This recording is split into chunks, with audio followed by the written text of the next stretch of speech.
Welcome back to Ill Eagle Culture Brand's Red Tape Talk. I am your host, John Ostos, a.k.a. Ill Eagle CEO, and I'm here with my one counterpart, Cody Big B Malk. Dion Two Cup Larry is out hunting.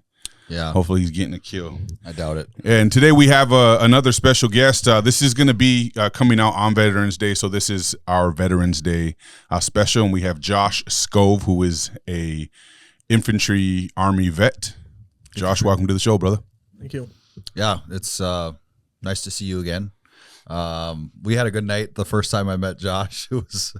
He's actually a mutual friend, so he one of the guys I work with. That's how I got to know Josh. We went out a few weeks ago and we talked a lot about military stuff. And I was like, you should come on and we should talk about this military stuff for Veterans Day. So Josh, kind of start with your, like, how you first got, like, kind of growing up and then how you first got into the military. Because I know you said you were kind of a little shit back in the day, right?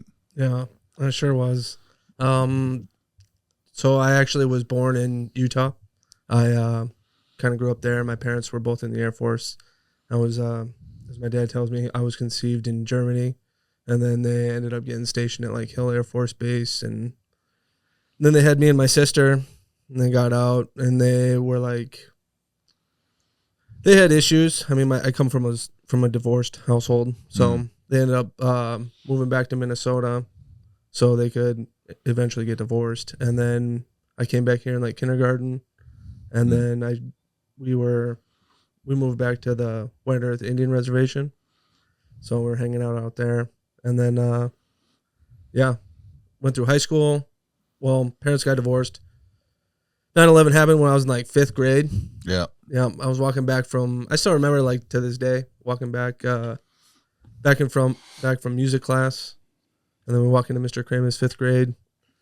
Towers are falling. I mean, I was in 5th grade, so I didn't really understand what was going on. So I kind of was, like, making jokes, being a little shithead. And my buddies were like, hey, this is serious, even in 5th grade. And then,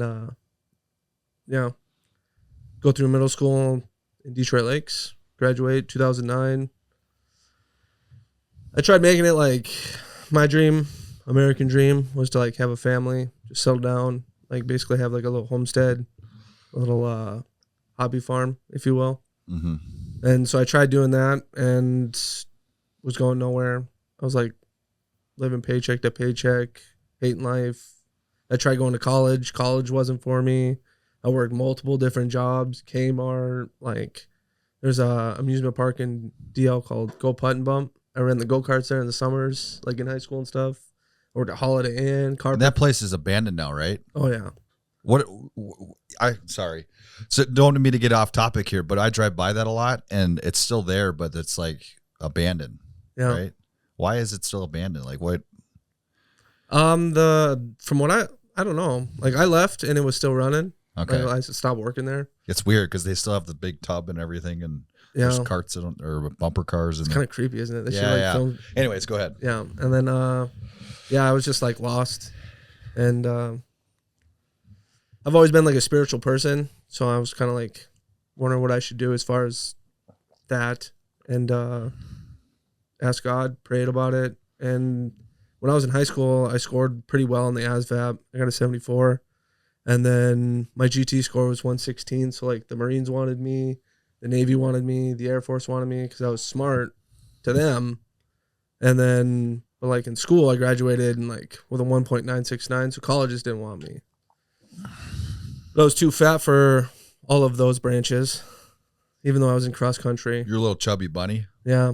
I was just 205, chunker. Thick boy. Yeah. Okay. Hadn't fully, like, matured yet. Yeah. And, they didn't want me. I was too fat. And then, so I just bummed around for 2 years or till I was, like, 22. Then I kind of got my shit together. I was like, okay, I need to grow up. And went through the whole breakup thing. I was like, on my revenge arc, like, I'm going to make sure she regrets this. Get jacked. Yeah. Working out. And then when I turned 21, I was, like, party mode, drinking all the time. And, like, it just all, like, climaxed at the same time. And then I joined the military. I left for basic January 3rd. Joined the Army. Yeah, joined the Army. Yep. What'd I say? Military. Oh, well, I joined the Army. Yep. I got to basic training January 15th, 2013. I graduated, and it's really funny because like my introduction to like the actual Army or to actual basic, like I got everybody smoked. So like you go through and you have like 15 days of reception or whatever, and then you actually get to basic. So in those 15 days, you're like doing all your in-processing It's shots. the worst fucking time ever. You don't get to work out. You just, they feed Sit you there. like burgers and fries. And then they take you to like Sand Hill, the infantry basic. And like you get there and they don't do it anymore, but the shark attack. Mm-hmm. And like they gave me glasses because they said I needed glasses. So my eyes were just like tired and I had a headache because I'd never worn glasses. And the commander, the brigade commander for basic training came in and he's giving his speech to all the new recruits. And I'm like, Passing off. Yeah. Yeah. Oh. Yeah. And like I blinked just too long and he sees me blinking because I'm like right in front of him. And he walks right up to me. And as he gets closer, like I'm like, okay, I should have like had my glasses on. Because this guy had been in a Humvee fire and like his whole face was like gone. It was just scarred, no nose, just the most frightening person I'd ever seen in my life. And he comes like right up into my face and he's like starts whispering to me. And he's like, do you know who I am? Are you falling asleep on me? Am I boring you? And like just like the psychological like, oh fuck. Like I fucked up. Yeah. And then like he walks away and he's like, drill sergeants, they're yours. And like the sergeant major comes up and he's screaming at me and I'm like doing push-ups and then the drill sergeants and then like and I'm getting the whole platoon or the whole company smoked that first day. Was that guy just a guest? No, he was the commander. So like it was he was the commander of the basic training like sure. brigade or whatever however they do it. But yeah, and then I ended up getting a coin for leadership at the end of basic. Yeah. Yeah. So you started out as a little shitbag and then you turned it around and kicked it in the ass. That's how I felt anyways. Yeah. And then I came home and I got arrested for getting into a fight. And I came home on leave and I just got drunk at a bar, was mouthing off. And this is after basic, between basic and AIT. Well, after basic, like you get 10 days to go to your duty station. Yeah. Yeah. In so those you came 10 home days. Yeah. And then got into a fight and got arrested. Yeah. And it was like 100% my fault. Okay. Yeah. It was super funny though. They had pictures like of I was wearing a Batman shirt for like Walmart. It's all ripped and stuff. Yeah. Yeah. And then I got stationed at Fort Drum, New York. And then like 6 months after I got there, we deployed to Afghanistan. So 6 months after you got to your duty station, you got deployed right away. Yeah, I got to Fort Drum. What year was this? 2013. 2013. Got there. I in-processed early. And then I went to JRTC. I don't know if you know what that Virginia? is. Yeah. No, it's Louisiana. Louisiana. Fort Polk. Yeah. Yeah. It's 30 days, just 30 days of suck. Yeah. Hate life. You got swamp ass. Swamp. Yep. Chafe everywhere. So I went to NTC. Remember that in 2019 where it was like the devil's asshole, right? Yeah. They say that this is worse, like as far as the environment, because it's swampy. Like you're in the swamp for 30 days. It's the Army straight. scooch. Yeah. Yeah. At least mine was like dry heat, so it wasn't, humid. Yeah. This is hot and humid over there, but yeah. Yeah. So JROTC and then or JRTC and then you're off. Yep. To Afghanistan. I was just cherry private. So like the first deployment it was like during the Obama administration. So like they didn't even want people in there. So like while we're over there, like our NCOs and everybody's like worried about getting kicked out and like we still got our like mission set and Because they were trying to draw down the force. yeah, it was just like a whole bunch like going on at the same time. Yeah. But as far as like our mission set, I was in RC East at Fob Lightning. Mm-hmm. That's right outside Gardez City. Ford operating base Lightning. Yep. Okay. And then I'm Fob Fenty. Okay. Yeah. But and then ended up getting my CIB like 7 months in. We were driving back in like weather. CIB is the Combat Infantryman's Badge. okay. It was where the first time I ever took contact. All right. So you were there for a few months and then you took contact. Yeah. Okay. And like during those 7 months, it was like our NCOs were always on us. It was like Band of Brothers type stuff. Like at the beginning where it was just like you had nothing to do. So like people were riding you. We're always training. We're always finding something to do. So like we always had like high stress levels. So we're like sitting there waiting for this stuff. Yeah. And like we'd have tower guards. So it'd be like 6 hours just sitting there staring out a window at night.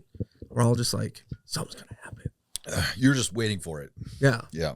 And it was like 16 rounds I shot. It was like 2 kids or 2 dudes with AKs shooting at us. Oh, really? Yeah. Just pop shots. Yeah, but it was like super stressful because like I got back and like you go to clear and whatnot, but like you're so full of adrenaline. Yeah. And like I was just like over ecstatic about like first time fired my weapon because like I grew up in northern Minnesota. We shoot guns all the time here. You know what I mean? But like, But not at people. Yeah. Yeah. And I was just like, I had to clear my weapon like 3 times because they were like, Skov, slow the fuck down. Like you're slow down, dude. And I like rushing everything. And we go over to like give our statements because it happened right outside the fob. So like it was kind of a big deal, especially during the Obama administration. It was like ROE was so strict. Yeah. Yeah. Like we would get mortared. Rules of engagement. Yeah, we'd get mortared all the time, and we'd be able to watch them on like our camera, which was like it's called a PTIDS. Yeah, it's like a huge balloon with a huge camera.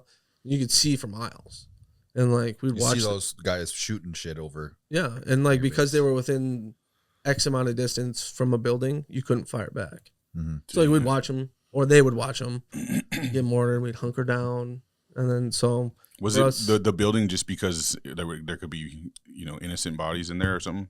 Okay. Yeah, it was just real tight ROE. Yeah, that's crazy. Yeah, I don't know the reasons, but I just had to play within the Political. rules. Yeah. And then we had one insider attack that deployment. Sergeant Thayer got shot in the arm. And then him and a bunch of dudes just like, they were Cav scouts. We were attached to a Cav unit at the time. And like, we have a rivalry going on. But like, when that happened, it was like, we became like super close family. And then, we went home. That year when we got back, it was kind of rough. For me personally, it was kind of rough just because like we had so many different leadership, people cycling through, but we just like got back. Like when I got off the bird, like you kind of get off the bird and then you go in and they have like a formation, like a welcome home formation for all your family and loved ones. And like me and the boys, like nobody was there for us. So like we just got off and like went off and did our own thing in the barracks and we had like 1 beer and we all like passed out at like 10 p.m. What's a long trip? Yeah, it was 18 hours. Yeah. And like I had baggage, like I was a private, like Baggage cherry detail. private. So I had baggage detail there and back. But luckily on the way back, we got stuck in Romania for 2 extra weeks. So we got per diem for that. And then not only that, when I had to do baggage detail, like they gave me the whole front of the plane, because like we couldn't fly commercial back. We had to fly in a C-17, and like we were stuck. It's crammed in there, you know what I mean? Yeah. And so like all my private friends got the front row, and then all our leadership was like directly behind us, just all squished and stuff. So we thought that was pretty fun. That's awesome. Yeah. That's awesome. And then got back. 6 months later, I got promoted to corporal. And then we did some training. I was still stationed at Fort Drum. I went to heavy weapons leaders course, which was in Georgia. And that was pretty cool. So I got to become a weapons expert in like heavy weapons, heavy machine guns. So like the 50 cal, a Mark 19, which is an automatic grenade launcher. We had to do like some what the fuck are they called? It's got the clue, javelin, missiles. Javelin, anti-take stuff, and then the Carl Gustav. But so I got like expert, or like I went to school for it, so it's like a college degree. But yeah, That's awesome. yeah, Fort Drum. What was Fort Drum like? Minnesota on steroids. Is that like liberal Minnesota on steroids, or The physical attributes. So it's Okay. super green, super lush forests, very wet. They'll get like 4 feet of snow overnight. Oh, really? Yeah. Like, Where's Fort Drum?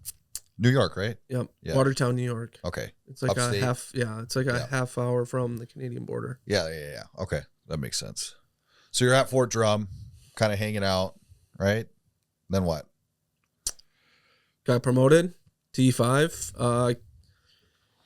I came home on leave and for Christmas, and I met met a girl right before right after I went through the board, got promoted, met a girl, and then I'm like continuing through the whole career thing, just like because like when I joined the Army, like for me it was like spiritual. It's like I got to basic, and I was like I understand that they're breaking you down to rebuild you up. Yeah. Like it's programming, it's whatever you want to call it, brainwashing. I literally was like, teach me. And so they, like when they're hard on you for a reason. It's all psychological. And I just like, for me, I wanted to learn how to play the game to be the best soldier I could be. Because for me, I was a big history kid. Like I tried taking AP history in high school, which I got a D in, like, but I tried, you know what I mean? Yeah. Like I was interested in it. School system, in my opinion, like the school system failed me, but I put attempts like that out there. And then, but in every class of people, there's a warrior class, whether it be Indians, whether it be Mayans, whether it be like the Irish, whoever, there's a warrior class. Yeah. And I just felt like I belonged there. So when I went, I was like, teach me how to be the American version of a warrior, and which is like the soldier's creed. I'm a warrior. I'm a member of a team. Like all that, I was just like programming, and like, it's like I just wanted, like I got wanted to do the thing. Yeah, I wanted to like be a soldier. It's like I didn't have a nice childhood. I wanted to be the guy that like would have stood up for me Back then. Yeah, you know what I mean. Yeah. Like I got bullied. Like I grew up on an Indian reservation. I don't know if you guys know this, but I'm kind of white. Like Indians aren't the biggest fan of white people. Sure. Yeah. And like it was just like I'm 8 years old. You hate me for literally living next to you. Yeah. Like we both live in trailer houses. Like we both have garbage in our front lawns. Like we're in the same spot, buddy. Like and I did like I was 8 years old. Yeah. So like that shit just stuck with me. Right. But so yeah, I was very serious about being in the military. Like I wanted to be a soldier. I wanted to be in for life. Like when I got to Fort Drum, right, our first training experience with JRTC, and I fell in love. Like I was just like, this is it. Like I'm gonna be sergeant major in the Army one day. I told everybody that, and like they were like, shut the fuck up. It was like nobody wants that hua, dude. You know what I mean? But yeah, and then sorry, I'm kind of bouncing all over. Kind of nervous, but and then I went to the board, got promoted, and like it just felt like everything was falling into place. Like getting promoted, being an NCO, like I was finally a leader. I had responsibilities. Like I made it pretty much in my head. And then I went to WLC or BLC, whichever one you want to call it. And I ended up getting commandant's list. So I was like top 20% of my class. And it's not just infantrymen. It's like everybody. And like infantrymen are known for being stupid. So like, yeah, right. Yeah. Little chest pump. Yeah. You know what I mean? And then I ended up graduating BLC, commandant's list, came home, got married. And then while I was in WLC BLC, whichever. It's BLC now, yeah. Yeah, BLC. Basic leader course. Yeah, when I was in BLC, I came down on orders for Fort Bliss. Like I hadn't gotten married yet, so I'd like called down there. I was like, "Hey, what's the plan? Like, what's going on? Are we deploying? Like, is there a reason I came down on orders? Because like when you reenlist like for Fort Drum's not gonna let you go. Because like nobody wants to go to Fort Drum. Oh, sure. Even though it's the best in the entire world, Fort Drum is the best. But yeah, nobody wants to go there. So like I called down there, and they said we were slotted for a deployment.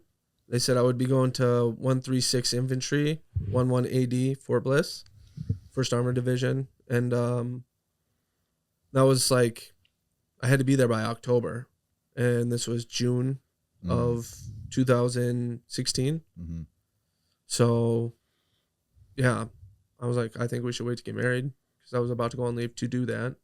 It's like I was going to deploy. And to me, it didn't make sense to like, get married and then go. Get married. Yeah. Move to Fort Drum, New York. Yeah. Move to Fort Bliss, Texas.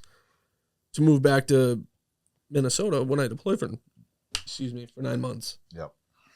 Well, we did anyways, and moved down there. And then when I got to Fort Bliss, they were going to NTC, It was like the same situation when I got to Fort Drum. Damn. Yeah. So I in processed early again because like I was an NCO this time. I was like, I'm going to take it seriously. Like if we're deploying and like there's a possibility that I'm going to be taking soldiers downrange, like I want to get to know them. I want to like train them. I want to be like involved in their training. So like I know, so we're a team. So like we have camaraderie. So we have brotherhood by the time we get there. And like I am processed early to go to NTC to do this.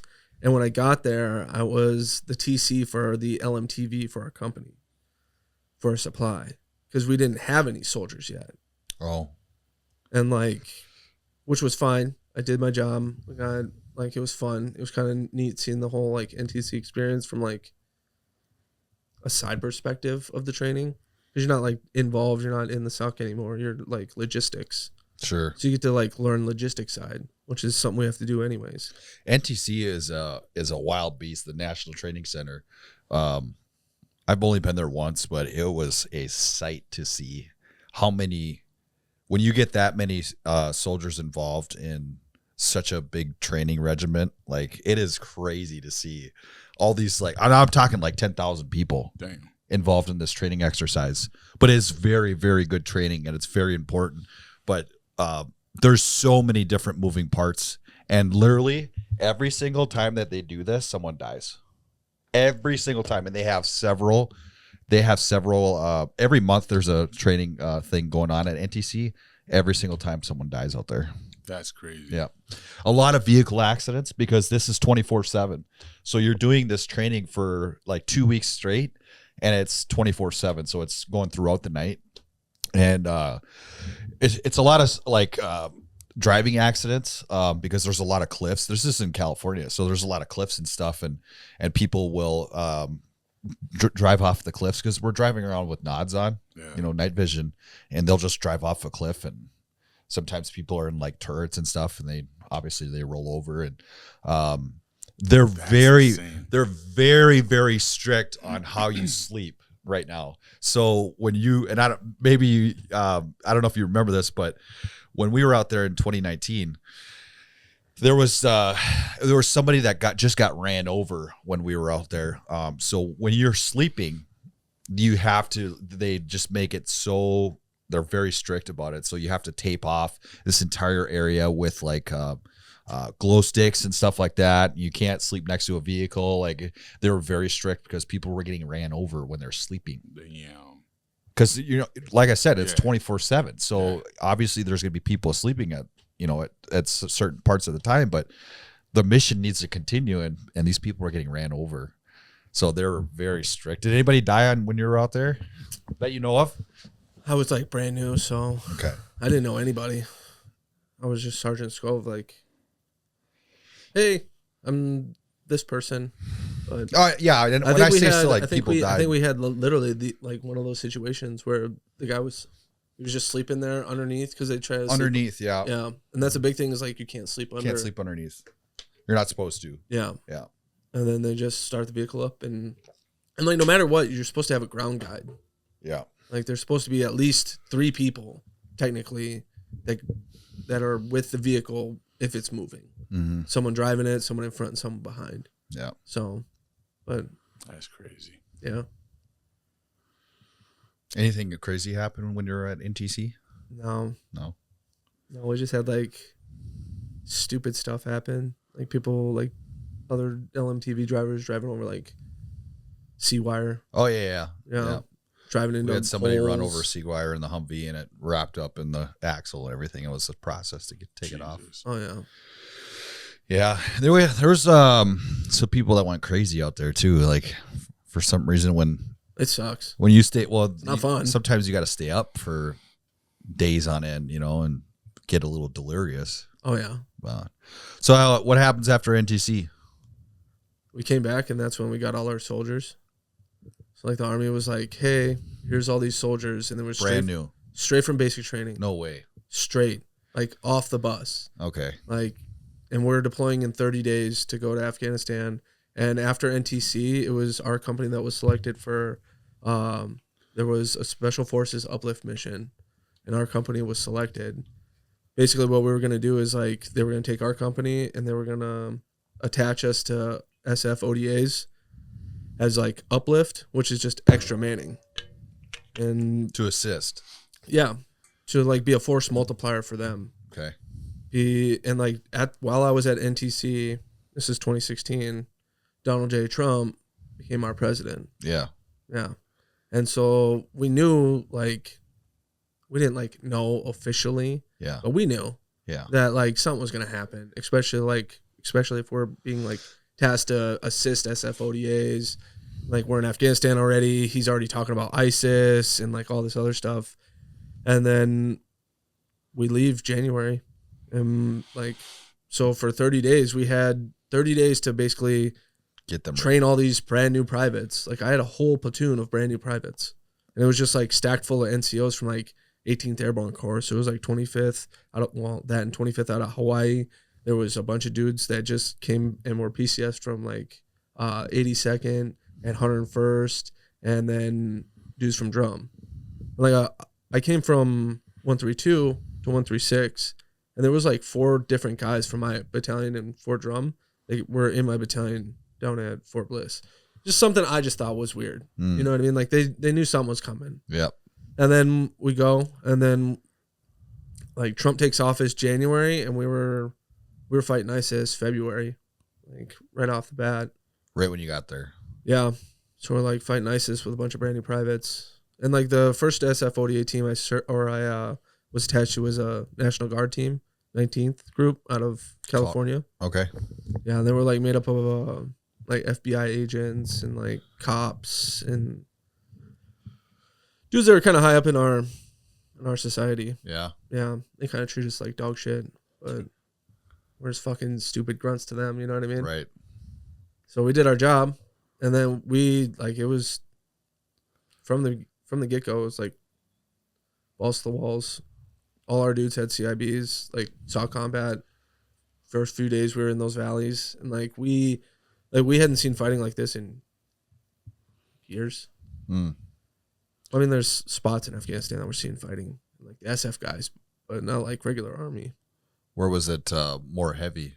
I was stationed on like Jalalabad, or it was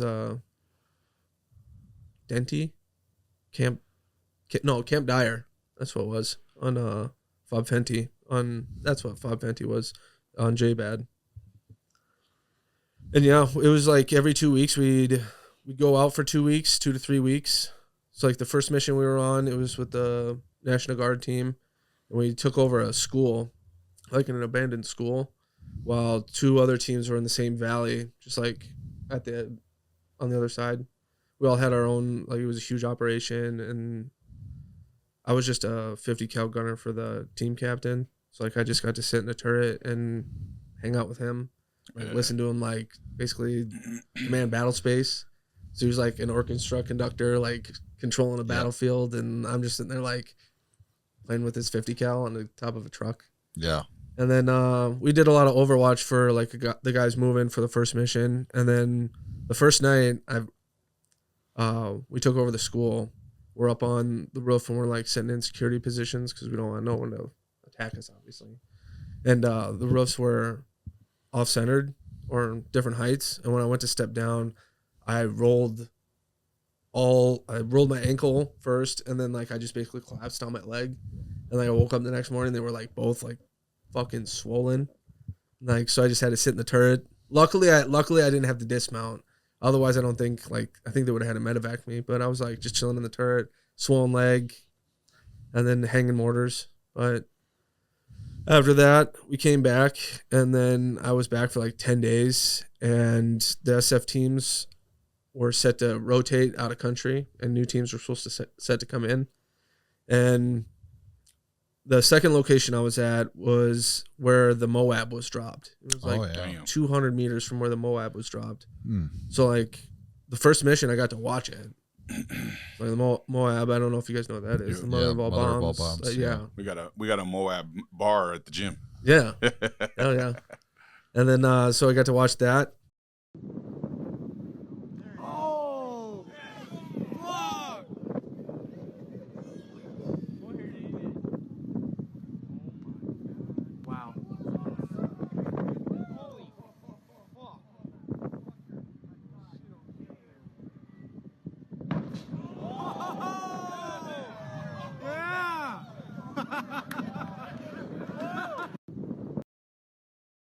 and then we go to the blast site, and while we were like, our mission for that was just like basically to sit and hold space while the teams did a rip. And so one team came in, one team went out, and the team I was attached to was the SF team that the Moab was dropped for, the staff sergeant that was lost. And so it was like my first introduction to like how a team or a family or a brotherhood experiences a loss. It was like I was just one of their new dick infantry grunt dudes, and we were just tasked to like sit there and like do their bitch work, basically, which is pull security while they're planning. Well, it's not bitch work, but yeah, they're planning. They have a higher mission than we do. You know what I mean? We're supposed to take care of that stuff. And like they had just lost like one of their brothers, and so it was like weird dynamic, and like seeing them grieve and how they grieved, and like these are like the most badass men on the face of the earth, and just knowing like that's the example they set, that's something we also need to follow. And then they ripped out with a team that had like every single Green Beret had was like cherry, like they had never deployed, they were fresh from school, it was like a fresh team, and they had some hired some other dudes that were like with them. And it was one night we were there on mission with them for like 18 days, and out of those 18 days we like would take contact every single day. So it was like a routine. Eventually we would take contact from like right after breakfast up until lunch break, and then they would break for prayer, and then they would pick back up until dinner time, then they'd break for prayer, and like we would just take single shot pop shots, or else it would like launch a mortar or shoot an RPG. And it was like random stuff like that for those 18 days. And it was weird seeing like the SF team become adjusted to like working with their partner force, because like they're force multipliers. So like when an SF ODA goes into anywhere, they basically like create a little militia, like a little army, like a self-sustaining, because like not only do they have their own jobs on the battlefield, but they also have like logistical jobs. So like I was seeing one night there was like an argument over water, and like the major from the Afghan commandos or SF, whichever partner force we were working with, got into an argument with he'd been like an E8, so it would have been like the team sergeant, and then over water. Yeah, like we had just like stockpiles of water, but like they were just, I don't know if it was like some sort of argument about like what it was being used for, but like the Afghans, obviously they're very cultural. Yeah. Washing their hands, washing their feet, washing their face, like, and I think they were using too much compared to us. Yeah. So like we're disgusting. Yeah, whatever that it was that situation, but like things got heated, and like how we were set up was like we were chilling with his grunts, like his infantry guys, and so we kind of like basically lived next to him. So like when things started getting heated, we like got ready and like we're waiting for like kind of a green on blue things tense between us. Damn. And like the rest of us were just like kind of making friends, like, hey, let them argue and have something between us, like kind of calling the situation down. But yeah, that was pretty like stuff I remember. And then that mission ended. We ended up going back, and I got to meet my new team, which was 7214 from like 7th Group down in Florida. Yeah, real gangster dudes, and like the epitome of what you would think of when it comes to being a special forces unit. Like absolute professionals to the like max, like studs, cardio wise, strength wise, like mentality wise. And we did a bunch of missions with them. Our first one was like, it's called Wedgecott in Afghanistan. And when we did the mission, it was like 3 days of driving into the valley. And they turned me into like a Crow 50 cal gunner. And I became a Mark 19 gunner in an open turret. And I was the second truck. Well, for this mission, I was the lead truck. And so we go through, we take contact, we get into some skirmishes, we find some IEDs. We're basically like trying to get to the location, and like clearing our way to there takes a long time. And like, so we'd clear for like 16 hours and we'd get like 2 hours of rest. it's like over an operation of 5 days, you're getting like a total of 10 hours of sleep. Dang. Yeah. And like the third night, I remember it took 2 nights to get there after clearing all day.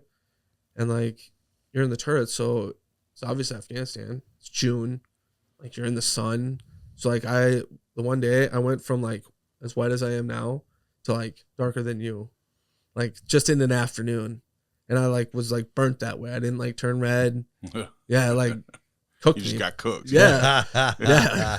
Like I didn't peel or nothing. Yeah, it was crazy. Wow. Yeah. And then, but like the third night I was so tired that like I fell asleep on the ground and we're on the side of a mountain. Like it's legitimately like mountain, road, and then mountain.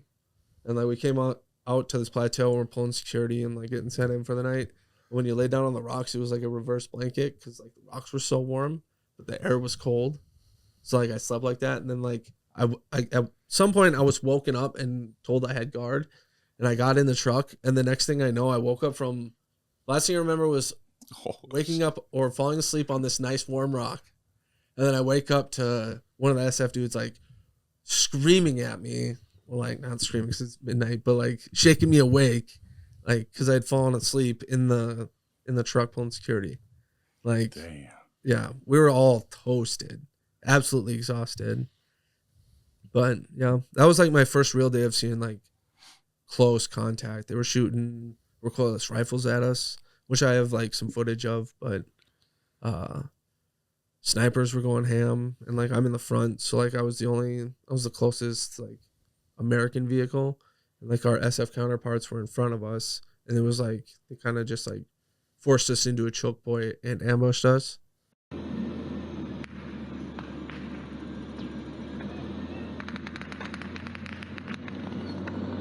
push.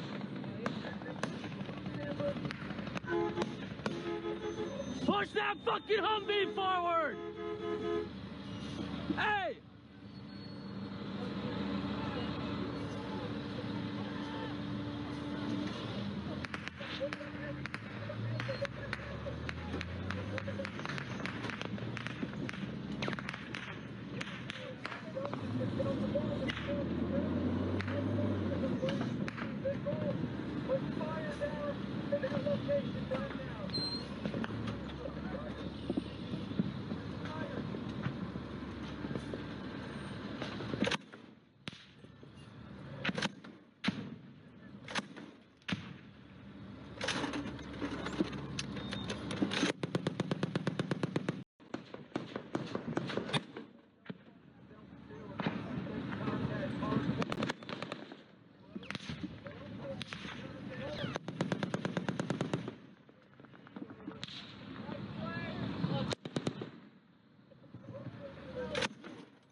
And so we spent like 15 hours that day fighting our way out of there.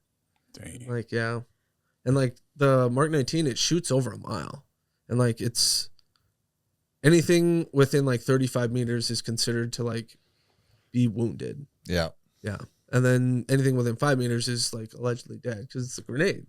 Yeah. So like I was able to like basically like be Picasso and paint this whole valley and like all these like little calots and villages. Because like when we came into this village, the way we knew that we were about to get into a fight is because all of the civilians would leave. They would take off because they knew. Oh yeah. Yeah. So like you didn't have to worry about like collateral damage. You didn't have to worry about civilian casualties. Like we were cleared hot, and like we had the Air Force, we had whatever the Navy, we had whatever like they had available for an SF team. So like I got to watch like F-16s come in, do gun runs. Like the only thing I didn't get to see was the A-10.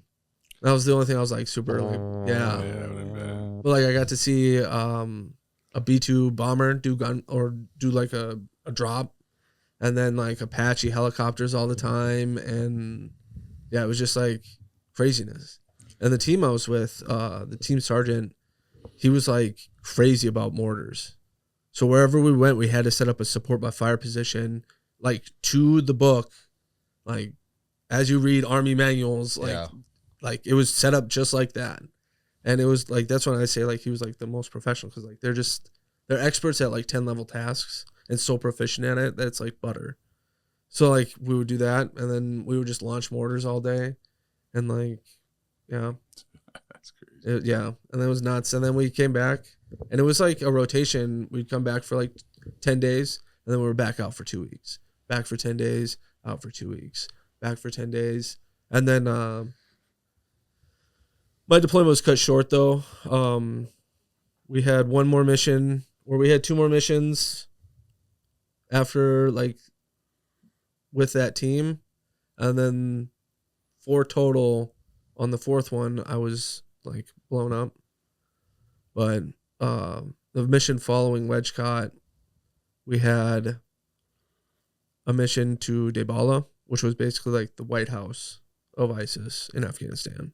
Like that was their DC. That's where we were going. And we came up with a plan. And just like before we drove out there, and like you drive out into these valleys, and like some of these valleys haven't been touched by Russians. Like they've only been touched by Afghans, and which is obvious because it's Afghanistan. But like Russia was there in the 90s, and we were going places they hadn't even been. Crazy. Yeah, which is like, it's like as a army soldier, you understand that you're an occupation force, like you're conquering land to occupy it, and like you get to go to places not even the Russians could conquer. You know what I mean?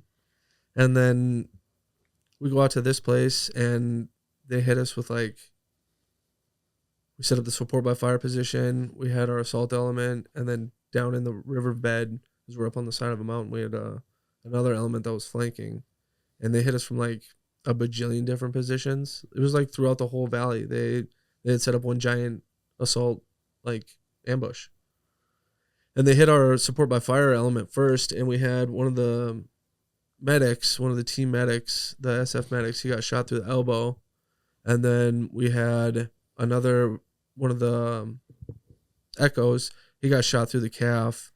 And even after being shot through the calf, like he was like dropping mortars. Damn. Like got back up, figured out what was going on, assessed his injury, made sure he was like not like fatal. Die. Yeah. Like went and just started slinging. He's like, oh, it's just a flesh wound. Yeah, dude. I was like, golly. Like I didn't know this at the time, but like I heard about it. And then didn't hear about it till after. And then so they're just like fighting off this ambush, and then they ambush us, a completely different element. And the way they ambushed us is like they had slept within 50 meters of us the night prior. So like imagine like sleeping from like throw a baseball as far as you can. Yeah. Yeah. That's like that's a guy that's like trying to kill you. Yeah. And they ambushed us with like just small arms at first, and then they started like throwing grenades down the mountain at us. And like I'm shooting uphill with a Mark 19, and like Mark 19s, they lob the ammo. Yeah. It's like it's a projectile. Like it shoots 2,212 meters, but like it's not a direct. Yeah. Yeah. Boink. Yeah. Arches. Yeah. It's hard. I don't know if like it's like throwing a baseball up a mountain. Yeah. It's like you're kind of guessing. And like if you shoot coming up short usually. Yeah, and I don't want to come up too short because like they arm after 14 meters. And it's a 35 meter like distance. Yeah. So it was like just I'm shooting uphill at this, and like I look over, and the SF dudes are just like wasting ammo up there. Well, not wasting, but like just slinging lead up there, and then like we fight like that through the whole day. It was like 15 hours, but like it started, and like the first few hours, the team chief, they like figured out and formed. They were like constructing or guiding everything. And like my sole job was literally just to shoot, so like and provide cover and concealment and like drive the enemy away basically. And so like we ended up backing up, and then we turned around on the side of the mountain. Like when we backed up, it was like backing up like I'm on the Lion King, like that edge, yeah, and then turning back around and going the other way, and then we ended up like, yeah. Yeah, I heard.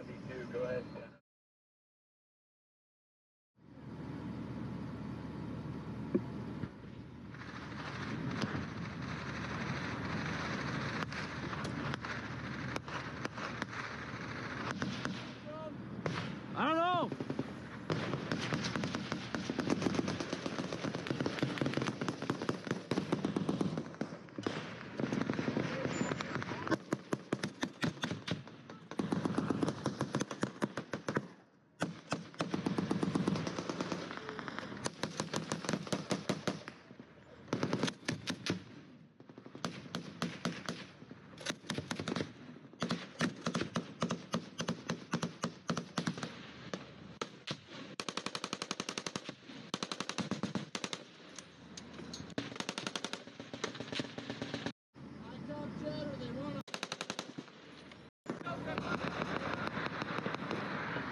There we go. There we fucking go. Skov, smoke that fucking 500 meters. Level it. Put it down. 500 to the building. Smoke that fucking...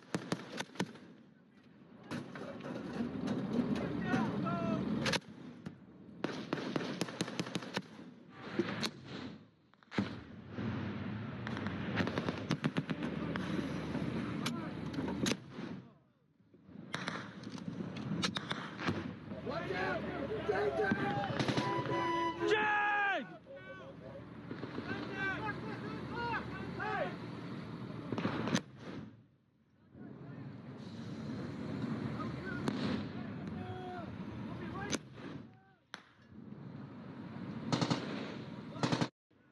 Motherfucking piece of shit.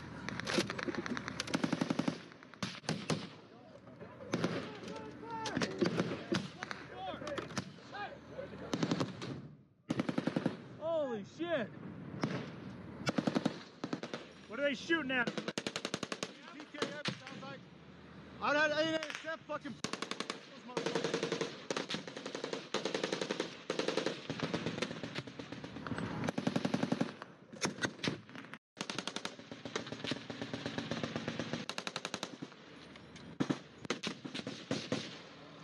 Back side clear!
It's just a lot. In that position, I imagine you don't have a fucking clue what your body count is when you're just dumping like that. At least one. Yeah. Well, Yeah. for sure. Yeah. Yeah. At least, yeah. That's crazy. You're just laying down grenade rounds. Yeah. Yeah. Like- And like the crazy thing is I shot more Mark 19 rounds than any 50 shot in the valley. And we had like multiple gun trucks. We had like up to 5 or 6. And like, That's insane. yeah, and like the 50s, their ammo, 100 rounds is like a little can. Yeah. Whereas mine's 45 pounds. Like and it's only 36 rounds.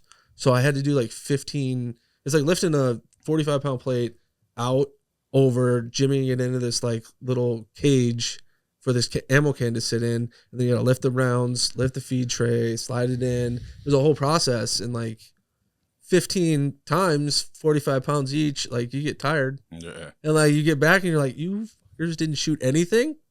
Like, but, you know. You're firing like you had a chip on your shoulder. Yeah, the team actually like wrote me up for they wanted to submit a Bronze Star with Valor, but my company leadership wrote up as a Archon of Valor. So, I mean, I'm pretty proud about that one. Valor Award. Nice. Did some Still gangster pretty stuff. Yeah. prestigious. Yeah, and then the following mission we weren't very successful. We were not able to fully secure the White House, Afghanistan White House. They did that after we left though.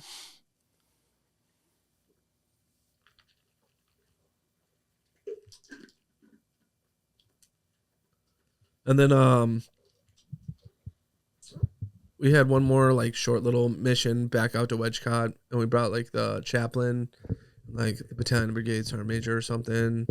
They came out, we got into some contact, we showed them what it was about, and we went back, and then we went out on our actual next big mission was like basically to go hunt all the fighters for like in the area that it was like the next valley over from the Afghanistan White House or whatever.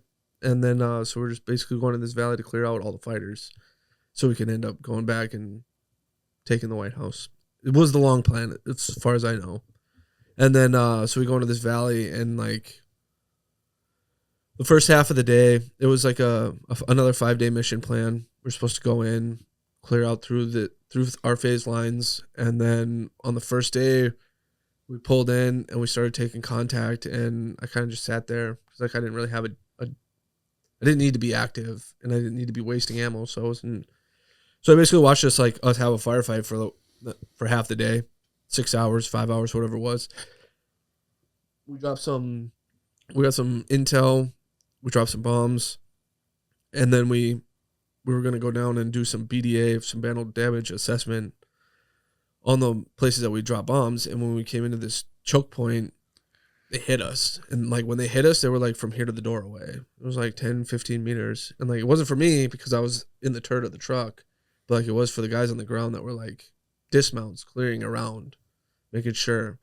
And it's like they're exchanging rifle fire like within my eyesight.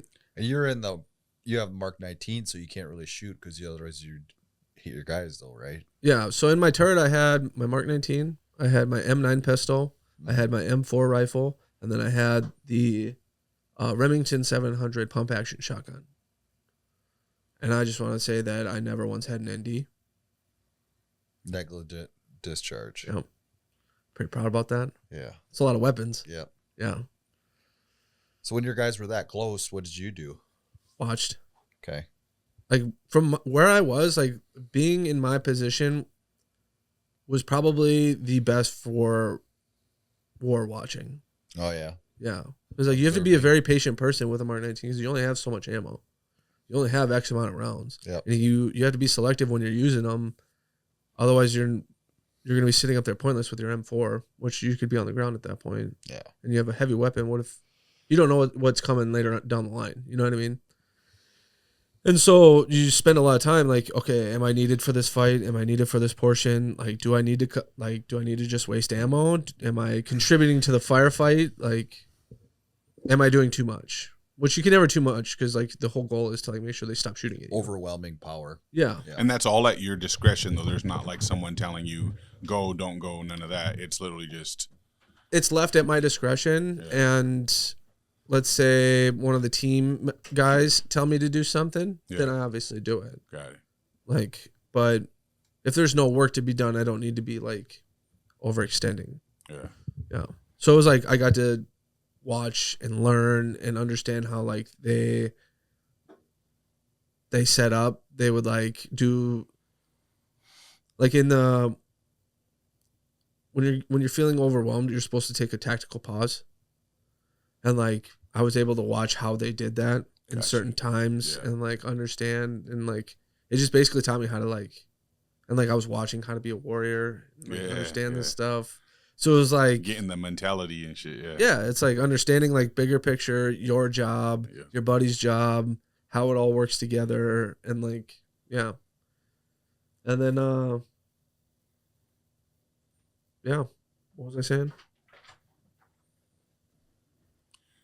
So you were just talking about being able to witness everything that went on and how firing was at your discretion. Oh yeah, and then so like I got to and like there was a truck in front of me, so I can't like directly engage in front of me, but I could kind of understand like what was going on the battlefield.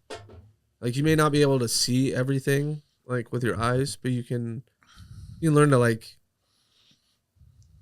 look above almost. Mm-hmm. Like, okay, they're over there. I can't see behind that building. That's a good spot for them to like run and use this cover and concealment. They might come around that corner. So I pull security on that corner. Okay, I'm going to pull security from 10 to 2 or 2. This would be 10 to 2. You know what I mean? Yeah. And then you're like watching, you're making sure there's nothing shifty. And then you can send some rounds over there just to, like as a deterrent. Because with our ROE this time, it was like, you guys are free to do as you see to fit. get the job done. Yeah. As like, as long as you're morally correct. Yeah. You know what I mean? Right. Like you're not. Shooting like everybody at will. Yeah. For an example, like one of the ROE like sticking points that came up from the deployment was ISIS had taken over a school in the first mission I was on. It was for one of the other teams in the valley, and the team bombed the school. Some kids died. Damn. But like that happens. Yeah. You know what I mean? Like we don't like it, but how else are you going to stop the threat? And we didn't make them like kidnap those kids. Right. You know what I mean? But like, so for that became like they tried.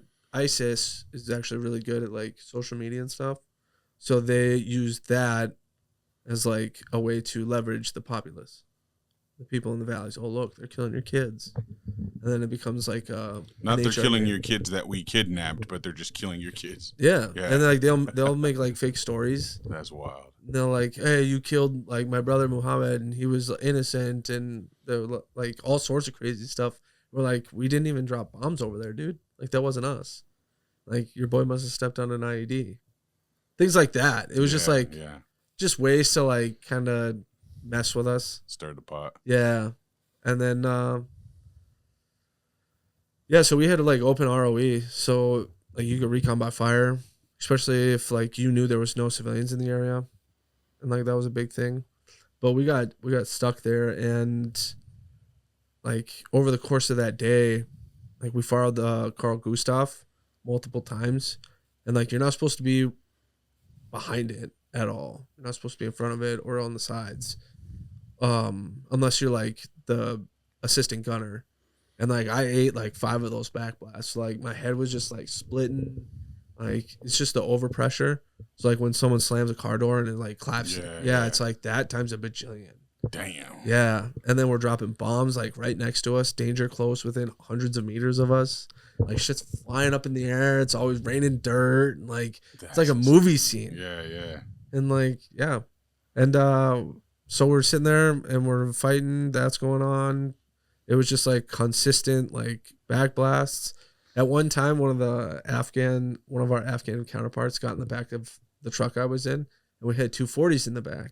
They're on swing mounts, and he just starts laying rounds down range. He's just like straight cyclic fire, just holding the trigger. He's hooping. He's like, Allahu Akbar. He's having the time of his life, dude. And like, I literally turned and I was like, I looked at him and I was like, hey. And finally, because like I saw the barrel start smoking, and Yeah, he was having the time of his life, and I was just like, "This is awesome! Like, this is fucking legit."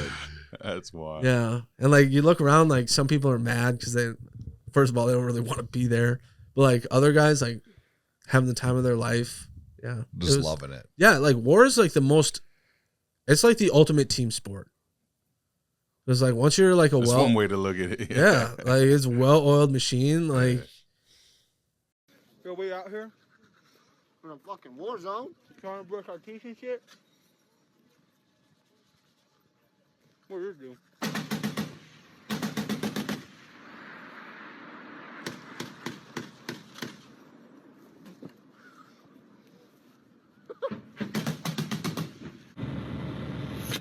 Oh fuck!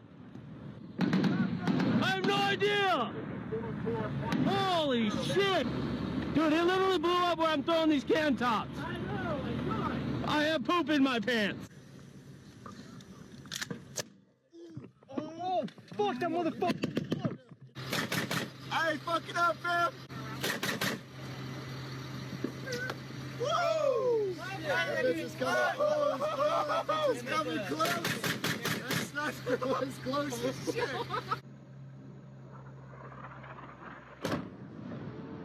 yeah, it was just like crazy. And then, so we ended that day, and we came back, and like I was fucked. Like I didn't know it at the time. I was just like trying to soldier on, be tough, but like I was just exhausted. Like it felt like I had ran 6 marathons, and like I was falling asleep while working.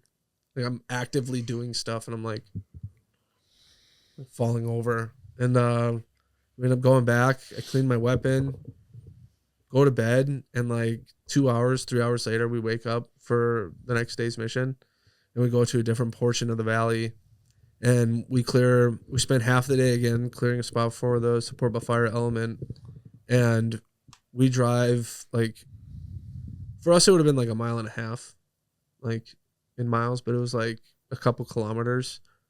I don't know, it's like what 1,600 meters in a mile. Something like that. Yeah, something like that. Yeah, it was like something like that.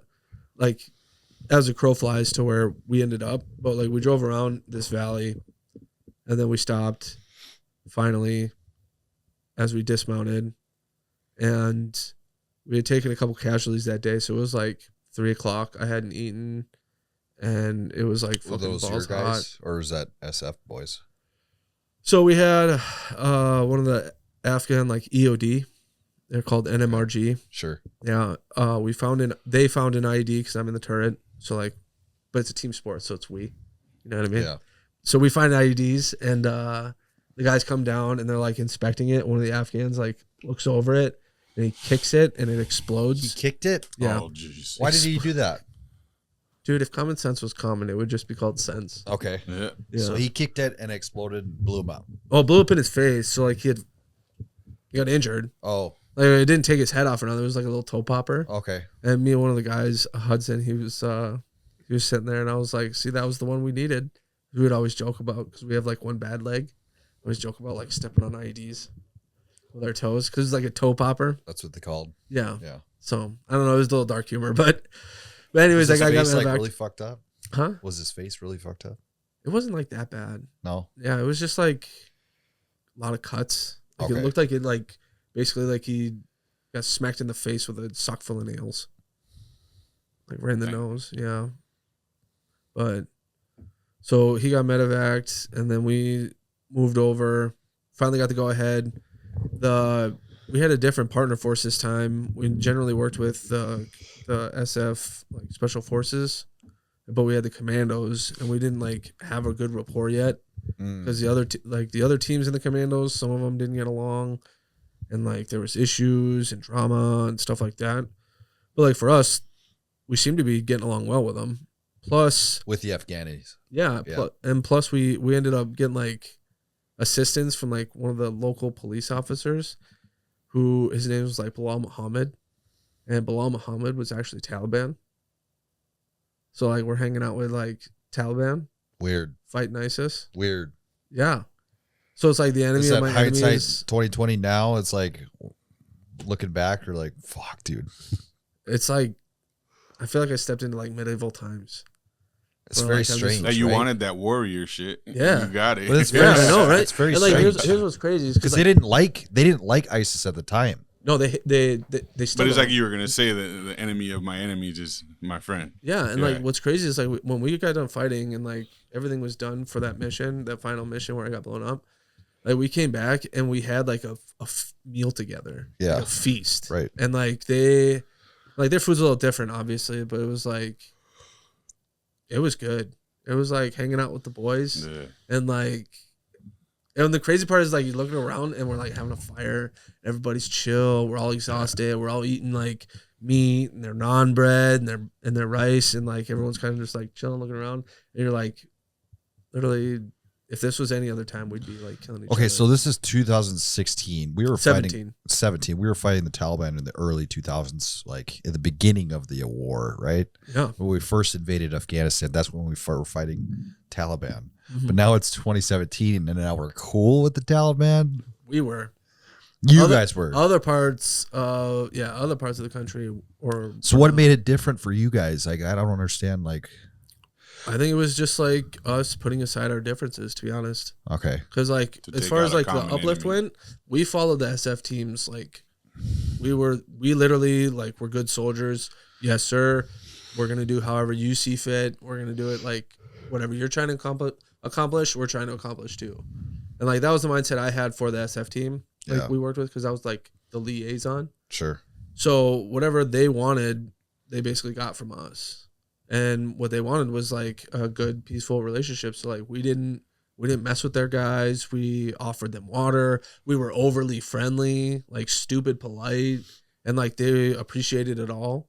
Like obviously, and like gas and like some of the barter things that the team had to deal with, like they kind of swung in the favor of like the Taliban leaders. Well, I wouldn't like call him Taliban leaders because he was the Afghan local police, ALP. Yeah, So, but he was- identified it as Taliban. oh yeah, Yeah, and like when we're sitting there eating, like you look around, like these dudes like want to kill you, yeah. but like they don't want to kill you. They just want to kill the guy who's in the uniform. Yeah. But Were Yeah. you ever like sketched out, like kind of keeping your head on a swivel? 24 hours a day, 7 With days a them? week. Yeah.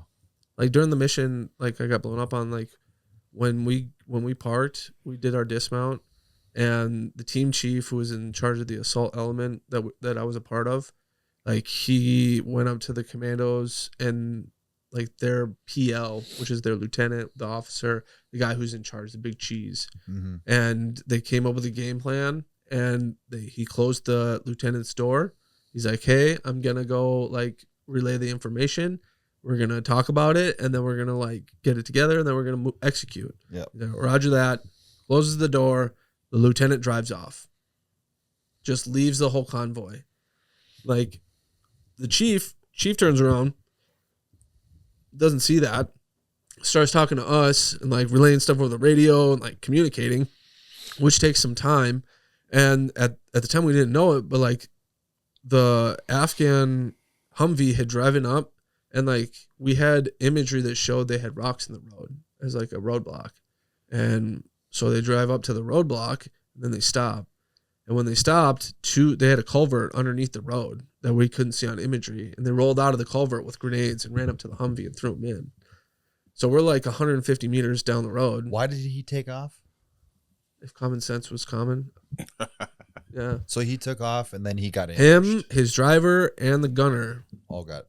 No, they threw the grenades in. Yeah. The gunner jumped out. The driver jumped out. Lieutenant died. Okay. Died in place. Sure. And then they started using the Humvee as like a fighting position because it had a Dishka on it. So like they're sitting there. There's two ISIS guys. Like we have it all on footage. Like it's crazy. There's two guys sitting there shooting. Can you send some of that to John? Yeah. Yeah, I'll take any of the stuff you're talking about today. I'll take footage and edit it in, man. It'd be Yeah. cool. And then You got my it. buddy also has a YouTube channel. It's like, I can give it to you after, but Cool. and but yeah, so the two dudes, they're sitting there shooting back at us, and with the way the ROE was, the Air Force was able to engage without our permission on the ground because of like how it was tactically, how it was all located. Holy shit. I can't see anything. Keep doing what you're doing.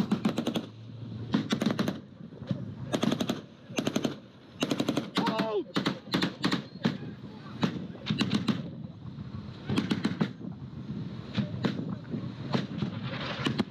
Woo!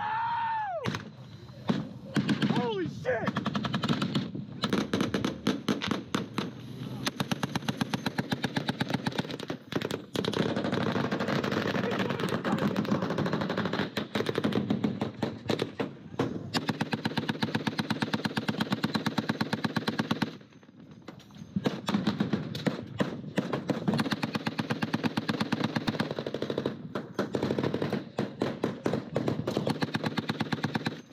I gotta reload! I'm up!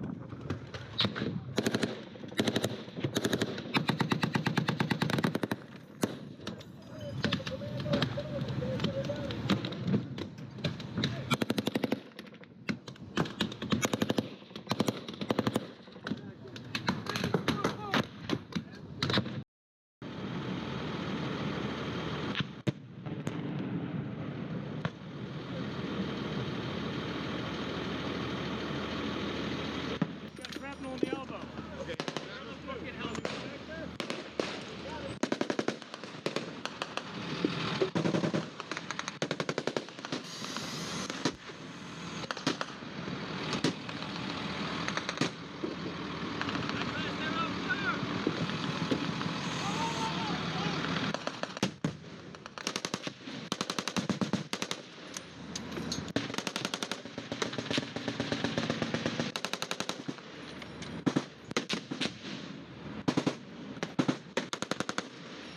They're taking contact from that sack. Smoke that fucking building. 500 meters. Level it. Put it down. And so out of nowhere, the JTAC allows like the birds to shoot. Then we start hearing shots from like coming from the sky. And we're like, what the fuck? And then, well, at least I was. And then we hear Dishka, and like at this time, like we're not taking contact, so it's like kind of quiet in the valley. Nobody's talking. Well, people are talking, but like there's no violence. It's just people, trucks running, no guns. And we start hearing guns going off, and we start moving the trucks up, and everything starts like everyone's starting to like figure out what's going on, and then it clicks at everybody that the Humvee's up there and it's like getting ambushed, and like as other Humvees are driving up, they are getting taken out by that lead Humvee. The guy jumps up and uses Dishka on the other Humvees. So the Air Force engages, I think it was a C-130. C-130 engages with 25 Mike. Mm-hmm. And then they kill the guys. And then at the same time, like one of the snipers from the support by fire position is also sniping over there. And he's like winging dudes or winging one of the guys and like trying to engage them. And then that's going on, and we're getting into position. And then finally it comes clear that like shit's all fucked up. So the chief basically, he takes our two trucks, pushes all the Afghan vehicles out of the way. We're going to drive up and recover this vehicle that is now on fire. And he puts the Crow truck and then my truck on the outside. And we drive up side by side, and he tells everybody like kill fucking everything. It's on the radio. And like I'm like, okay, roger that. And the way they had it set up was like a perfect L-shaped ambush. And they had compounds, they had a school, they had a little clinic up here, and they had this little building. And we literally drive straight into their ambush, right up to the back of this Humvee that's on fire. And like dudes are trying to run up there, but the fire's growing. We're going all cyclic. Like it's just like pure chaos and craziness. And like at the same time, the support by fire elements shooting mortars. So they're sitting there hanging 81 millimeter and 60, just hanging them. Red Foss, White Foss, HE, and like I look up and you can see them explode and the wind carry them. Oh, so it kind of saved you. Yeah, and like as a spiritual person, I'm just like, holy fuck, like shit's blowing up above us. What would have happened if it would have us. hit you? It would have burned us alive. Yeah, like like when we talk about fire and brimstone in the Bible or in like end times or whatever, like it was that. It was just like straight smoking earth and like everything was like charred and burnt and shit's blown to shit. And I'm just like trying to shoot through windows and outside the building getting pissed, and like my gun was jamming, and like I'm hovered over the crow system because I can hear rounds kicking through like my netting. And like I had a little, what I call a battle yarmulke. It's just a round like metal bracket. We put like canvas over it so it would like give me some shade. And so like I'm sitting there hiding under that thing up against the gun, like rounds are kicking through, and I'm like, dude, one of these have to hit me. And I was like fully convinced. I was like, if I go out today, it's fine. But like, yeah, I'm ready. Like, yeah. And then we couldn't recover the Humvee the first time, so we withdrew. And then our partner force was like losing it. Like they were in shock. And I don't think it was actually and they were like losing it, freaking out. And then we're like, all right, fine, we'll go get it again. And we drive up there. And the only reason we were going up there is to recover the body. And fire's out at this time. Well, it's still smoking. Everything's charred. While we were up there, it actually like finally exploded. And that's when we were like, okay, we're backing up. And we back down, regroup, go back up. And it's quiet. We're not shooting. Nobody's shooting. And like, it's just, you hear the wind. They crank open the door on the Humvee, and like, he's just sitting there. So he must have been just sitting there like this. Because like when they pulled him out, he had no hands. Oh, man. No feet. And Really? Like, yeah, no feet. Well, it looked like a rotisserie chicken. What? Yeah. How did it blow up like that? It burned him. Oh. Yeah, it was just on fire. Okay. And like, I watch him drag him back. Like, obviously this is pretty traumatic for them. Yeah. Like they put him on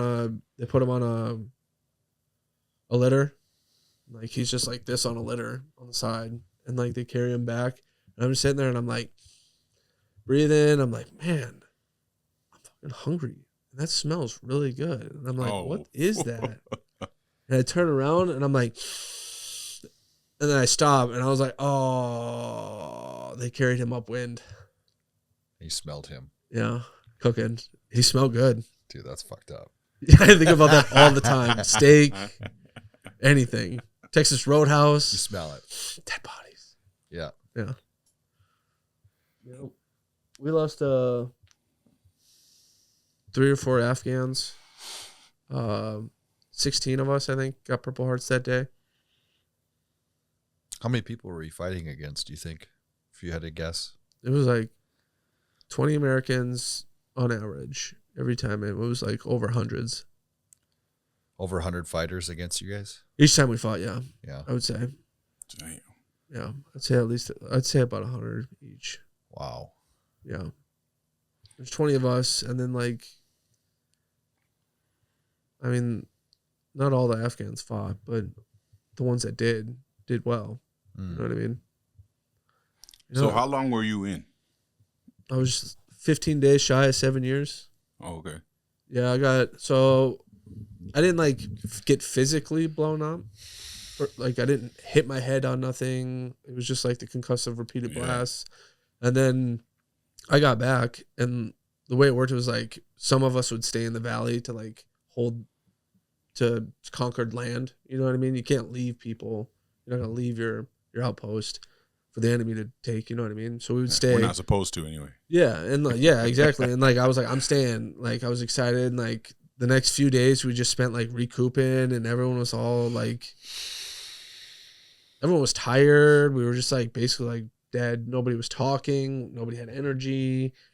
Half the guys left, and then they were like, "Hey, Skov, like, you need to go get tested by the doc."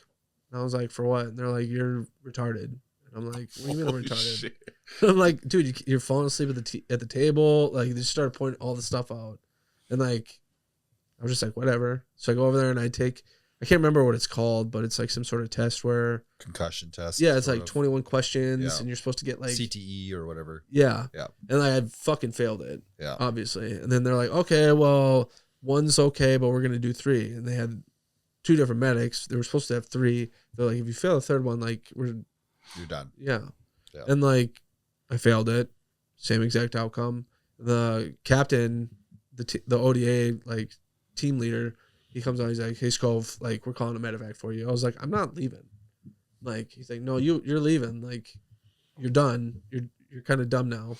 Like we need you to get better because So you just got your brain was rattled too much. Yeah, it With was all the just blasts. Yeah, and like Okay. there are things to look for like, so if you hit your head real hard and you start craving sugar, like sugar is something your body craves when you get a brain Concussed. injury. Yeah. Yeah. And like we were chugging Rippets. Yeah. You know what I mean? Yeah. Like it's just straight sugar water. And then like I was falling asleep at the table, and like irritability is a big thing, especially when you're around a bunch of like alpha males. It's like you already have like a pit bull hierarchy, you know what I mean? You know how far to push dudes. Yeah. You know, like, and everybody was on edge. We're biting each other's heads off, and like it's getting hard to like respect Frank and things like that. But and then they just noticed all the like the little things. And they're like, "Hey man, like something's Go get fucked tested. up." Yeah. So I got medevaced out of the only time I've ridden in a Black Hawk helicopter was to be medevaced out of the valley. Wow. I get to on the medevac flight. I'm like with E6. He's like trying to fish for my vein. So I get to J-Bad and my whole arm is black and blue. Yeah. And then I get there and they're like, the elevation changed and everything. I was just like even more retarded by the time I got there. So I'm like, what the fuck is all yeah. this blood? Yeah. And like I had a dip in, like they made me take it out. And like I was just all confused. I was like, why are you guys rushing so fast? And like they're yelling at me. And then they end up taking me back to J-Bad. And then I got sent back to Bagram Air Base, which is actually like at Bagram. And I was there for like a few weeks, like under the care of like some SF pediatricians, PAs, physician's assistants. Yeah. Yeah. And so I was there. I just hung out, recouped. They just made sure I wasn't going crazy. And yeah, those 3 weeks like that fucking sucked. Just sitting there. Just sitting there, like you're just scrambled, you're shit. tired all the time, your eyes hurt, you always have a headache, you always feel sick, like. And then like I asked if like there was anything they could give me, and I was like, I just need like something to like wake me up a bit. They were like, Adderall. I was like, dope. Bingo. Bingo. They gave me 5 milligrams of Adderall, and that was like, yeah, that was it. I went back to my base, or they said I was good enough to go back to my camp, but I couldn't go back to the valleys. So I'm in the camp and I'm just doing like SOG, which is like Sergeant of the Guard. So I'm like in charge of tower guard. I'm making duty rosters. I'm going to the gym. I'm like making sure dudes are getting food on tower guard. I'm running details, writing awards, things of that nature, like basic stuff. Yeah. And then Aaron Butler, they have a huge operation in one of the valleys, and this is like right as I'm getting ready to leave. They're like, "You're not going out anymore. We're sending you home early because you're about to have a kid." And yeah, and so I'm all bummed out, trying to get better. I thought if I got better, they would let me go back out, and that I didn't understand at the time that like, no, I was just done. You know what I mean? So I'm on SOG, and like I'm only working night shift because I can't stand the sun. And so I'm doing night shift, and I think it was like a midnight to 6 and something like that, or whatever the rotation was. And they had a big operation in the valleys. They were trying to push through Momon, and they had like B2. That was when they had B2s doing runs and stuff like that, clearing out huge like ISIS strongholds and things of that nature. Big push. Yeah. Yeah, and one of the SF dudes got killed in an IED explosion. Like the whole team got wiped out. And like I was SOG, and when like teams came into those valleys, they came through Camp Dyer. So like when they came through, I was the guy that like got them beds, that got them like a room set up, that like got them basically, because like you can't just let people into the camp. They have to get like screened in and whatever. But so like that was my job. So I'm like, these guys get blown up. They come back and it's just a huge mass casualty situation. Like shit's haywire. There's dudes everywhere. Like the team captain or the team leader for that team like got straight. He like went straight to like Virginia or whatever. Walter Reed. Walter Reed. Yeah, like those guys got like fucked up. and they lost Aaron Butler that night, and like I was the guy who received them back to the camp, gave them a place to stay, and like was the first person to like greet them, and like that shit was fucking hard, because like you're just sitting there and like these guys are just like don't know what to do.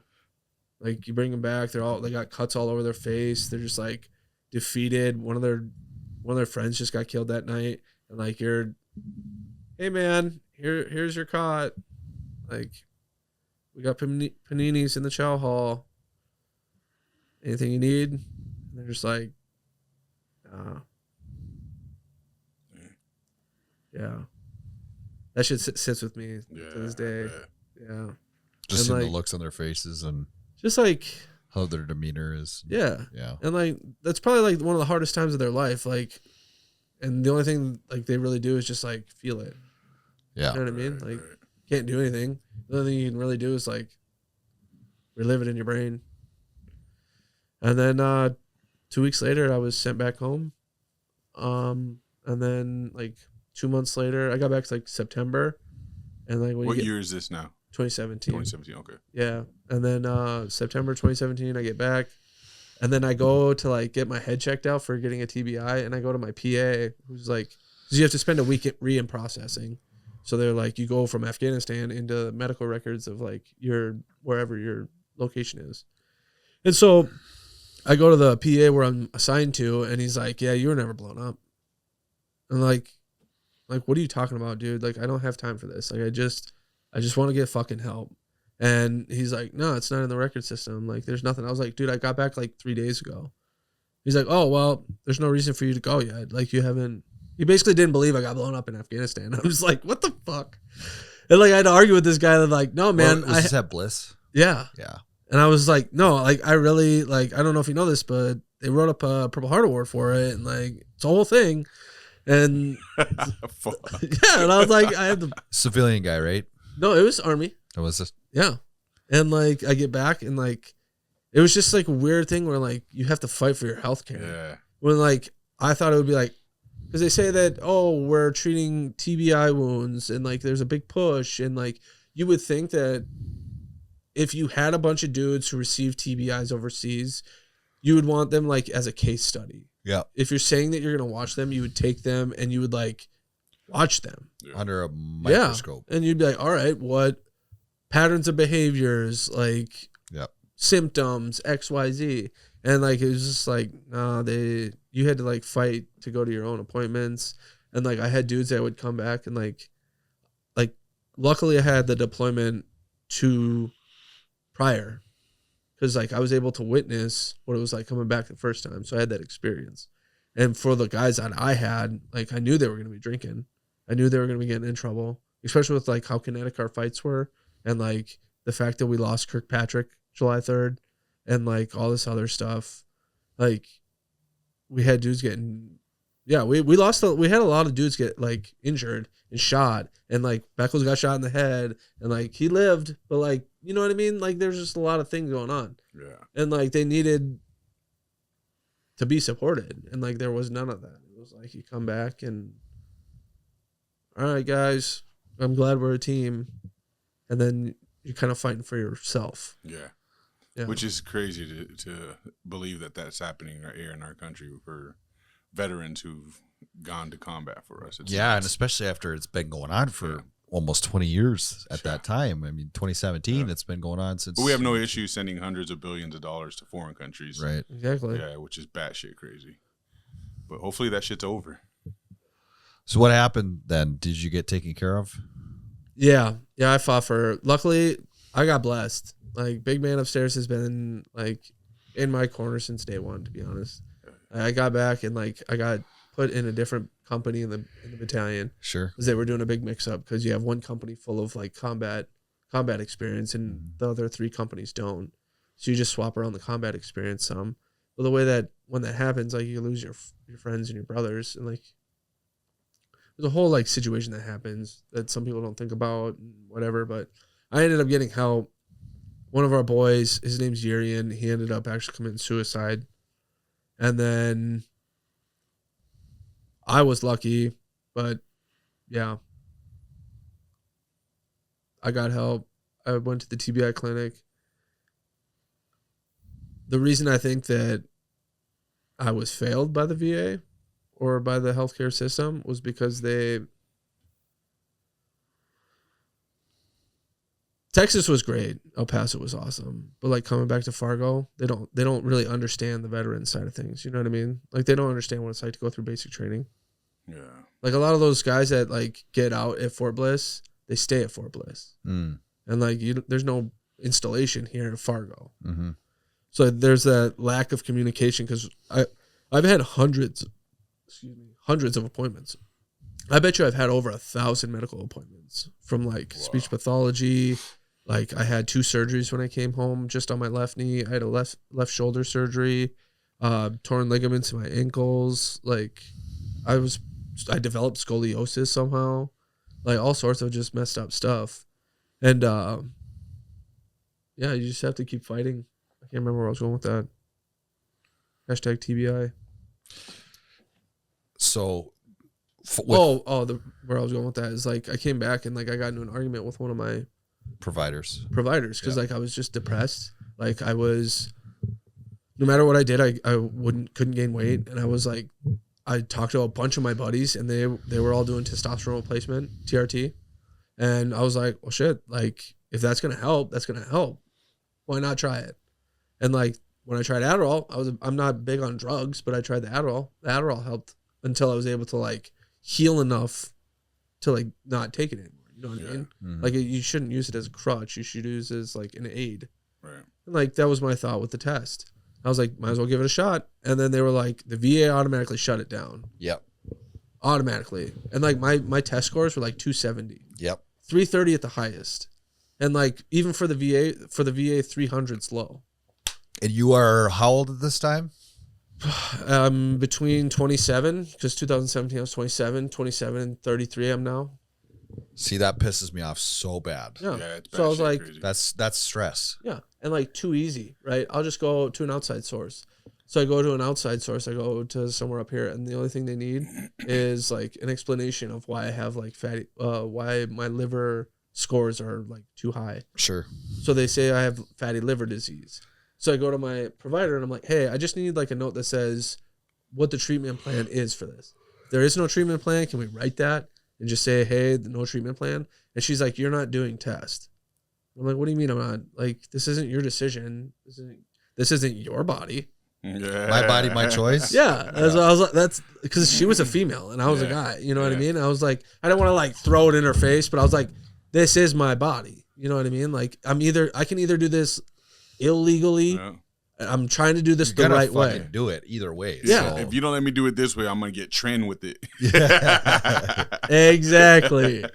And we got into a huge argument, and like I immediately, the moment I put my phone down, because like I knew I had gone too far as like arguing, and I was like, I was too mad during that, and I was like, that shouldn't happen, and like I shouldn't have been treated that way, and I put my phone down. It was an appointment in the morning, and I went to Fargo literally that next morning, and I was in the patient advocate's office, and I was like, I shouldn't have been talked to like this.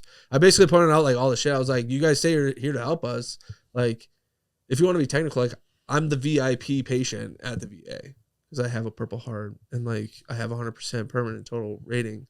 And when I'm communicating with you, like my health and the things I plan on doing with my body, Just like, yeah, you shouldn't be dismissing me. yeah. Yeah. And like, there's obviously a reason I'm coming to you. I understand I'm a 6 foot, 230 pound man, but like I don't do tests now. So if I'm coming to you, I'm obviously coming to you for a reason. Mm-hmm. And like they still wouldn't listen. And then like I'd tell them about my issues and they'd want me to like try it their way. And like eventually it got to the point where like even my own therapist had started calling in sick on me. So I was like, all right, well, I'm just gonna, so now I just do like the mandatory appointments I'm supposed to do. And I take care of myself.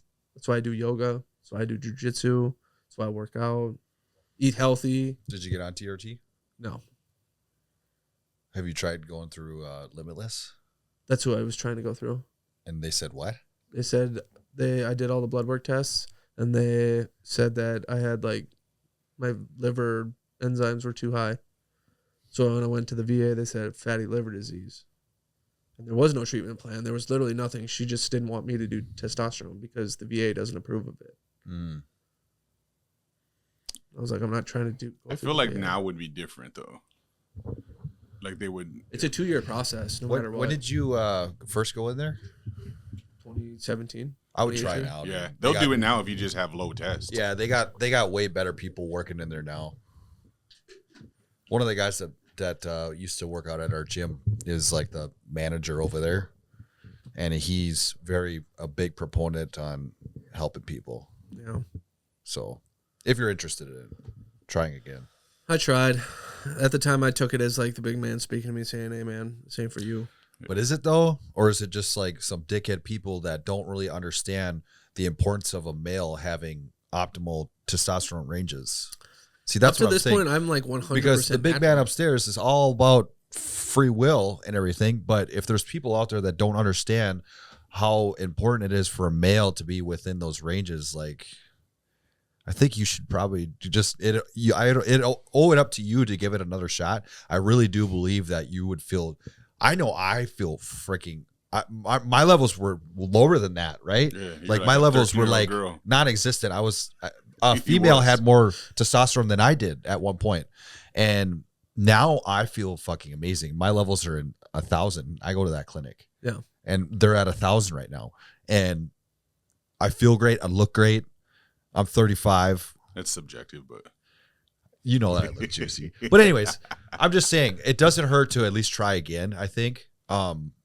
Because I really do want the best for you, and Thank you. I want the best for all males that have, especially veterans that have been through some shit. And I do believe that it will help for sure. yeah, low test is It's not talked about enough, dude. Yeah, it's not. It's but not. But I mean, it's also not. the one thing that causes anxiety and stress and Yep. depression and all Yep. that shit too. 100%. And the shitty part is, like, you're natural right now, and this isn't a ploy for us to get you on test. No, bro. no, we no, have no no. affiliations whatsoever. But the food that we eat is designed to help lower our testosterone too. So 100%. unless you have like a very strict diet where you don't touch Doritos or none of that bullshit that's out there, I mean, we're contributing to even bringing it lower with the diets that we have as standard Americans go. So yeah, testosterone is so important, man, and low testosterone is not good. I feel like a lot of our problems as males could be solved just to making sure that, especially all these liberals out there, if they had optimal testosterone ranges. They actually did a They study. did on a study this. on that. Yeah, Did you hear they about gave that? them testosterone, and they started to convert to conservative. right-wing conservatives, Yeah, bro. that is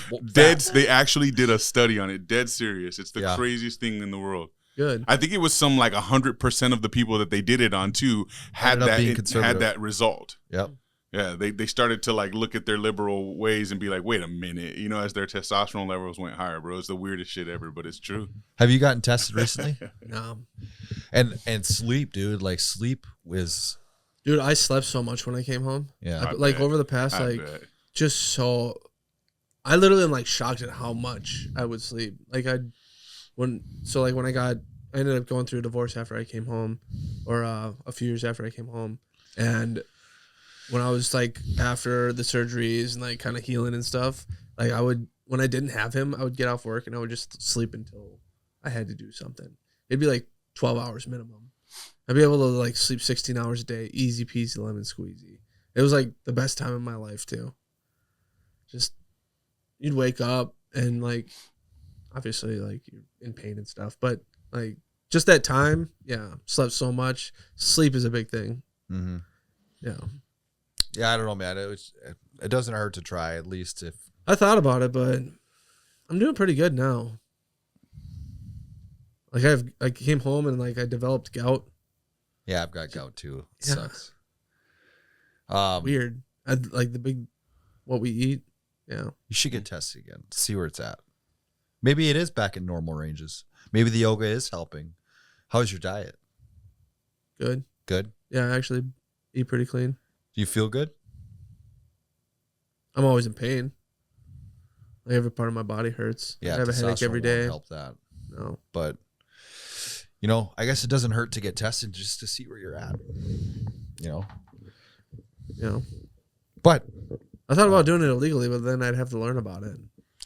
It's not hard. like educate myself. Yeah, but And, it's, like, not it's I just feel like not the that's same math. quality as shit. It isn't. Yeah. You know, the dude making it in his basement isn't going to have no match for the pharmaceutical grade shit you can get from someone as simple as Limitless. yeah. Yeah. Yeah, like dead serious. So yeah. Yeah. So you got out. You were discharged medically. Yeah. Medically discharged. 100% disability. Yeah, my leadership, they ended up transferring me to a warrior transition unit because they knew it was coming. They wanted to promote me to be an E6. Like I was 14 days away from like going to the board when I got blown up, when I had that firefight. And then after that, they were like, "Hey, you want to go?" And I was like, I can't even tie my own shoes right now. Oh yeah. Yeah. So I ended up getting transferred over to the WTU, and then I went through and got medically retired. And then, yeah, divorced. And I ended up moving back from El Paso to here. And then it was recovery time. Yeah. Adjusting. And you said you lost some people that were close to you over there? Yeah. Hanson Kirkpatrick. Like, I didn't get to know a whole lot of people just because, like, when I got there, the op tempo was so high that, like, I didn't get to know and, like, make friends per se. But, like, you have work acquaintances. Yeah. Like, you can end up building a routine with some people, like, for example, Hanson or Kirk and Nugent. I'd walk into the cough every day, and I'd go to my locker because we all had lockers, and those two fuckers would always be sitting on the floor in front of my locker. So for like the month and a half we had, like, I'd give them a hard time about being in front of my locker because they were like brand new privates or like semi-experienced. And then we went over there, and Hanson, Kirk actually, he got hit with a mortar round. He was a mortarman. He was like, it was Nugent, him, and then Sergeant Major. Sergeant, first name, last name, Major. Wow. Oh, that's crazy. Yeah. Sergeant Major. Not the Sergeant Major, but you know what I mean. Yep. And but they were in a row, and they were like taking contact. It was his first mission, and enemy launched a mortar in a row, or in a piece of shrapnel went through the right side and into his heart. Damn. From what I was told. And like there was minimal blood. They couldn't see it. And that was July 3rd. And then we went into the valleys on July 4th with like a vengeance for him. But he was down south. And then we got back, and then Urian committed suicide. Yeah, he was like 24, married. He had a rough childhood as well. His mom would steal his credit and like all his information, his social, and like take out debit cards and like literally just ruin his life financially. Oh, like no. his wife got tired of it and was like, I want a divorce. And he couldn't handle it mentally over there. Like we saw Decline. Yeah, he declined, but like we saw bad stuff. Like things that public people should not see. And like him, he just couldn't deal with it. He couldn't process it. So like he was like, I don't want to go out anymore. And at one time he was like, hey, like my wife wants to leave me. Like I can't go out in the valleys. Like I hate it here. I hate the army. Literally was like, hey, help me. Yeah. Like the big scream. And I was like, cool. And so I go to my leadership and I'm like, hey, he needs to move. I think he needs to go home. I don't think he needs to move. He's not an issue. Like he's not causing an issue.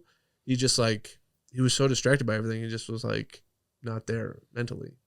And instead of sending him home, they sent him to a different post to a bunch of people who thought he was a shitbag. Oh no. So like you get bullied, you go through the whole new guy experience. And then we got back, and then he got transferred to a different, like completely different unit. Yeah. So he had no friends. He was isolated. And then his wife wants to leave him. And while on FaceTime with her, he just puts a gun in his mouth. Oh no. Damn. Yeah. And then like, it's just like shit like that. You know what I mean? But, and then I've lost quite a few to like suicide and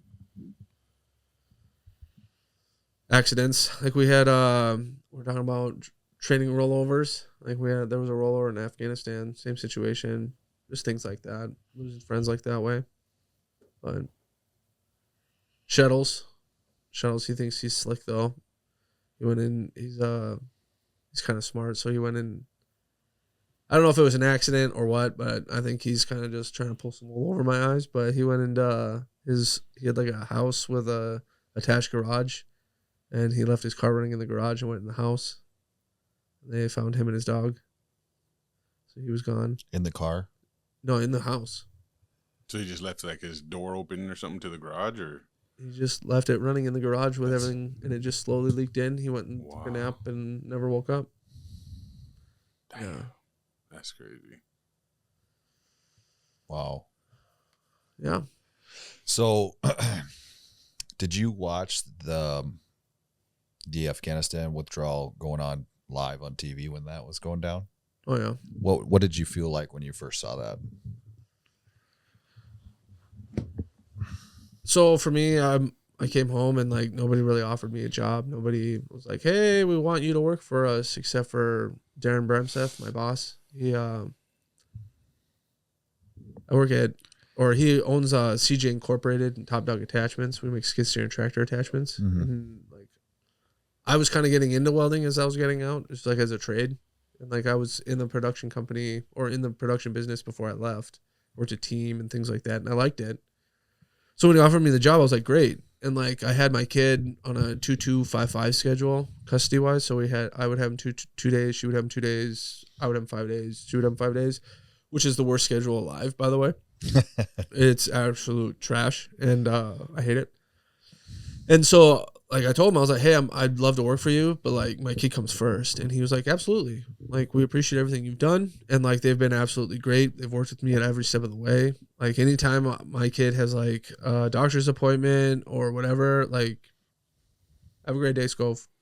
And like I worked there and I worked my way up into a salesman. But while the Afghan withdrawal was going on, I was a welder there. Yeah. And for like those 2 weeks that like that happened and that went on, I would literally just come into work and like a fit of anger of like everything we'd just done. Yeah, it was fucking you up then. Yeah. Yeah. It's like, it was 3 years. Yeah. You know what I mean? Yeah, Like 3 not years long. later and like, For what? yeah. It was a matter of days. Yeah. Yeah. And like, I'm just like, what the fuck? And I would just come and like, just be mad as fuck. And like, they knew, they gave me my space. They let me like, basically just like throw my temper tantrum. That's what I call it whenever someone gets mad. It's like, you're having a temper tantrum. That's fine. Just do it responsibly. You know what I mean? So I was just like welding, but like, I don't think I spoke or anything for 2 weeks. Dang. Yeah. Just watching that. And then the 13 Marines. Yeah. Well, 12 Marines, and one one Army. soldier. Yeah. Staff sergeant. Yeah, just fucking pissed. And then what's crazy is like a lot of the National Guard dudes from Minnesota were there. So we get to know some of those guys too. Yeah. But yeah, just watching that, I was just like, and like you're so helpless because like I had worked alongside these Afghans. Yeah. Like we became friends. Like acquaintances. Like you can only trust people so far, but Right. like we still became like buddies. Yeah. Like they're good dudes. Like, And we're just like, and then I'm in, see ya. yeah. And then I get medically retired and they're like, hey, help me. Like, can you do anything? And I'm like, dude, the only thing I can do is like make a Facebook post. Like I ain't got no money. Like I can't get on a plane. And then you see like, what's his name? Tim Kennedy. Yeah. Yeah. Save Yeah. our allies. Yeah. And like, that would be nice, but you can't do that. Yeah. They message you on Facebook, hey, the Taliban's hunting me. My family's already dead. Get things like that. You're just like, fuck me, dude. There's nothing you can Good morning to you, too. Yeah. Fuck. That's tough. Yeah. And like, you're helpless. But, so like, I was just, That's why I legitimately felt like there should be serious, there has to be some sort of Repercussions. repercussions, Absolutely. accountability. Yeah. Absolutely. It's like, I remember That's falling. not accidental. Nobody you're not got just fucking- the president of the United States isn't just that fucking dumb, and then all these generals, like, it doesn't make any Yeah, sense. this isn't Hillary's emails. Right. You know what I mean? Right. Yeah. Right. Like I get the whole Hillary email thing, right? Because I like when you deployed. So here's the thing with like the Hillary email thing from my perspective yeah. I'm is interested. like, yeah. So I deployed. I was a part of top secret operations. Like, I'm just a regular infantry cat. Just like I literally have the same clearance you do. Yeah. And like I was in top secret meetings, like all the top secret stuff. We're planning missions. We're doing all the OPSEC stuff. And like I don't have a red email. Yeah. I don't like, I have a green email just like she does, but like I would be able to work on red email side. So like I can understand like the lack of accountability on her part, not taking it as seriously. But yeah.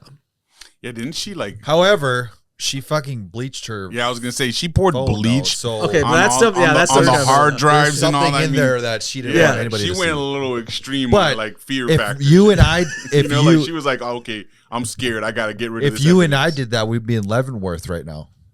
Exactly. Nothing happened to her. If I printed something off the red email site, like I would be in jail or like hemmed up or of Correct. something. Yep.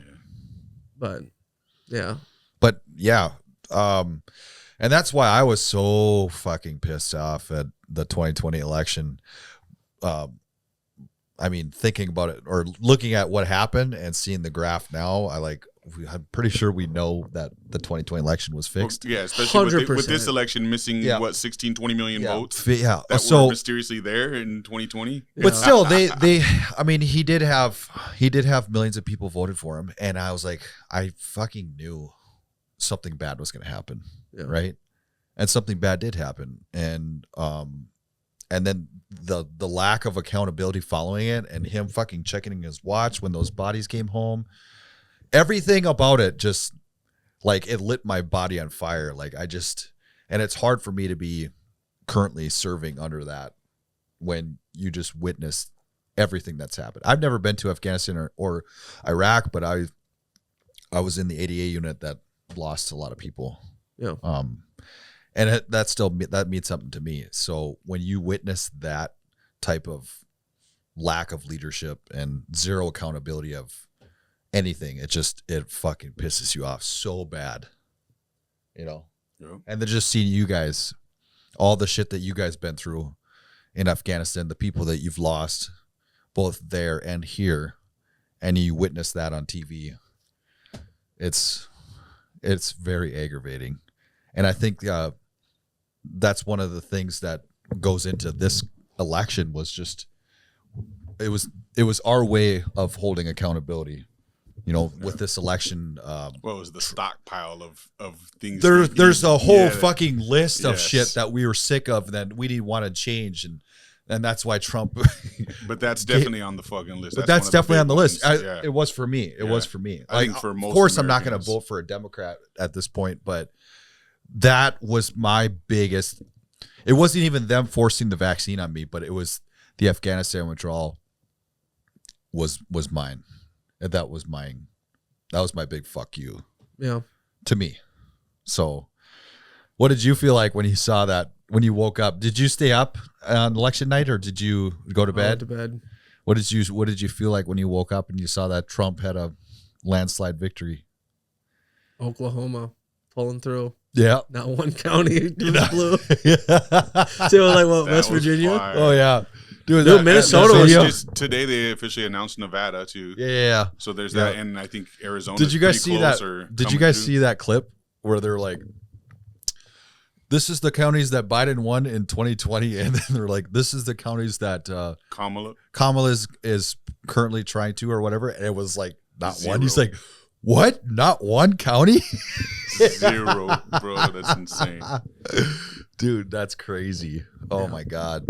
But it's been crazy though. Like from last election to this one, it's like We're in a last completely election, different world now, man. It's from that one to this one. It's a completely different world. I'm intrigued and slightly like nervous about what's to come from here, like these next 4 years, and what it turns into, and how much change is going to happen, because a lot of change has to happen. oh, for sure. But also, I know that's like the scaring point to all the people who aren't for Trump. They're seeing these new videos he's putting out where he's talking about here's all the things I'm going to do. Yep. I'm going after deep state. We're Yep. going to do away with the gender ideology. We're going to do like he's just like, and these people are already sharing that shit and be like, look, here he comes. He's going to start doing. He's dictating. He's going to turn us even into a said dictatorship. And but he even it's said just ridiculous. He said in that video that he's he's gonna go after everybody that was involved in that. And those are the only people that are talking shit right now. Is the ones that he's going to potentially go after. You know, they're all the ones that are trying to say, here comes our, there goes our democracy. Here comes the dictator. Here, all this nonsense they're saying. Fire him. Yeah, get rid of them all. Gotta fire him. Say, we gotta fire him. They didn't fire anybody.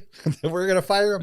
Yeah. Hopefully he follows through though, because he's like we've talked about. He's said all this stuff before, and nothing happened. And he gave some decently understandable reasons as to why some things didn't happen. As far as he thought he was being led by good people who were giving him advice because he didn't have a fucking clue what to do as president, and he was being lied to and manipulated all over the place. Now he sees.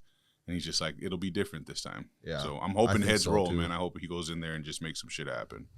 If he does, though, I would love to see him do it immediately. Like all the shit that they're talking with, RFK and everybody else, like week 1, implement the fuck out of everything and give us a full 4 years to see. Well, I hear that the FDA is like running scared, and the pharmaceutical companies they're already having meetings, emergency meetings, and they're like little fucking cockroaches running underneath the fridge when you turn on the light or something. They're all running scared right now because they're the right wing Avengers are coming for them. Straight up. That's how it's going to be. Yeah, he's building the Avengers. Yeah. and Elon is definitely Tony Stark, bro. For sure. Did you hear that supposedly, I listened to Rogan, supposedly Elon had he created an app. That he told him long before it was like over. 4 hours before Trump won. He knew Trump won. He's like, Trump won, I'm leaving. Yeah, he left. He's like, that's it, it's over. And they're like, what the fuck? He's like, he won. And he showed them this app that he somehow created that was able to tell him who the outcome of the the election, who the winner was based on hours like before. The votes, like the roll votes and everything. And so as soon as that came through, it was hours before it was even called. He was just like, I'm out, I'm going home, Trump won. And everyone was like, what the fuck? And but this is what he's talking about, efficiency, bro.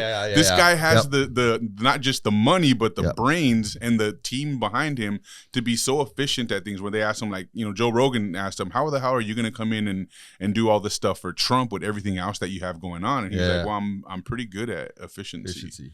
Yeah. And it's just like, okay, but you have a lot on your plate. No, man, stuff like this is what he means. And not only that, but I was listening to,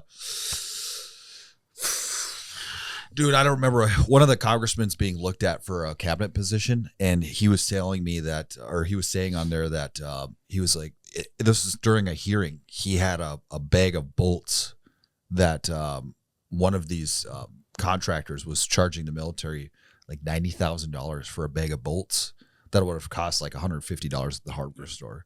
But that's the type of stuff that that's how much they paid for the bolts for real. The money went elsewhere. It's money laundering, for sure. Absolutely. No, it goes to the bolts for sure. Yeah, it does. Like that's how they do it. Like I remember like going to the supply room and you'd see like a ladder. It's like $19.99 at fucking Lowe's. Yeah, and it's $79.99. Yep. Like that's how much it costs. It's just like because it's going. Just write it off. Yep. It's not my money. Right. And it's like stuff like that all the time. Yeah. Yeah. All these contractors are just making billions of dollars, and these people, these rich fuckers are getting, pocketing it off of it. Oh yeah. All the vehicles that we build, like the regular military like personnel doesn't work on them overseas. Mm-hmm. Right. So we're paying contractors $250,000 tax free. When we have our very own mechanics. Yeah, when we have mechanics, but they're being tasked out to do like other work, and then like these mechanics are making $250,000 for vehicles that like are overly priced anyways. Yeah. So it's just like ridiculous. Yeah. I don't know, man. Hopefully we figure it out one day. So yeah, something's coming. We'll see how it goes. Well, Josh, I appreciate, or unless you have any more. No, that's it. Josh, I appreciate you coming in here. We wanted to do something for Veterans Day, and thank you. We got a hell of a story from you too out of that. So not just fun. You're not just any kind of vet. You had some crazy experience, man. Yeah. So like we said, if you have any videos, I think I put it in the group or my text.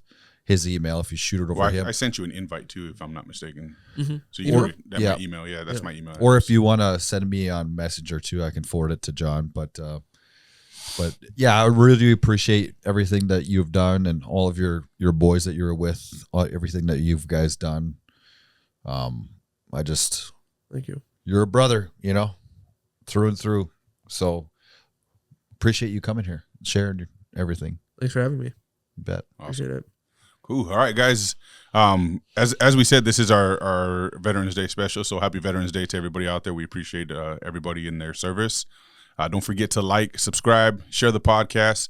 Tell your friends about us. Don't tell your friends about us. Talk good, talk bad. Doesn't really matter as long as you're talking about us. Peace. Peace.